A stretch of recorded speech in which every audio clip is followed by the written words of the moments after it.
DeCastro and Chille's Angels perform in Albuquerque. Fans of Jose Chille DeCastro and his Chille's Angels, Thomas LetzOTVO Prowitzky and Matthew Jonesy Jones, followers were relieved to find all three men alive after DeCastro's extended absence from YouTube. DeCastro last addressed his YouTube supporters on Friday, March 14, 2025, as he was driving to an undisclosed location to help some friends as part of a supposed 11-day road trip where he would confront police in the name of content to be aired on his YouTube channel.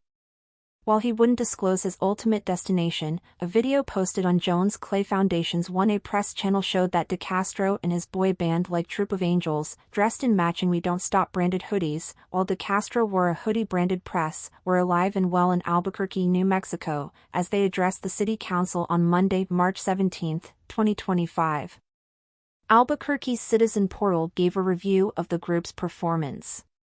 Another resident, Tad Nieminsky, raised serious allegations about the police force's failure to sign and submit their oaths of office to the Secretary of State, a requirement he argued is essential for their legitimacy. He emphasized that without these oaths, officers lack the authority to enforce the law, equating their actions to those of ordinary citizens. Nieminsky's comments reflected a broader concern about the respect for constitutional rights among law enforcement officers, which he claimed was lacking. Rick Jones echoed these sentiments, questioning the council's awareness of the situation and expressing frustration over the perceived disregard for citizens' rights by police officers. He criticized the officers for their behavior, including the use of sirens inappropriately, which he argued could endanger vulnerable pedestrians. Journalist and activist Joe DeCastro also contributed to the discussion, citing specific instances of police violating noise ordinances in downtown Albuquerque. He reported witnessing officers using emergency horns unnecessarily and employing mounted units to disperse crowds without proper notice, raising concerns about the treatment of citizens waiting for rides. Missing from the comments of Joe DeCastro was his threat to sue the city of Albuquerque as he was portraying his big city outsider character, spewing threats to the city and a promise that he would be monitoring the police's actions the following Saturday night.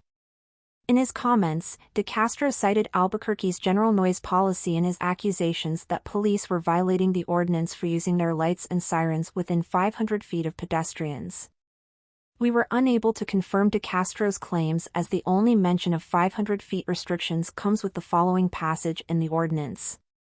Except for work authorized by a governmental body or agency, no person shall, on or within 500 feet of any noise-sensitive property, operate or cause to be operated any equipment used in construction, repair, alteration, excavation, grading or demolition work on buildings, structures, streets, alleys or appurtenances thereto. 1. With sound control devices less effective than those provided on the original equipment, and without using noise mitigation measures. 2. On Sundays or holidays or between 10 p.m. and 6 a.m., without first obtaining a temporary construction noise permit as described in Section 995. It's unclear what DeCastro was stating as the passage refers to building construction work and makes exceptions for work authorized by a government body or agency. Other than a few posts on Twitter, DeCastro has been relatively quiet for the last 9 days. He did not take time during his brief comments to promote his apparent new line of press merchandise, to plug his upcoming Constitution headquarters board game or expound his claims of 1,000 pre-sales of said game. According to DeCastro's original 11-day trip schedule, he's set to return home to his studio in California either Monday or Tuesday.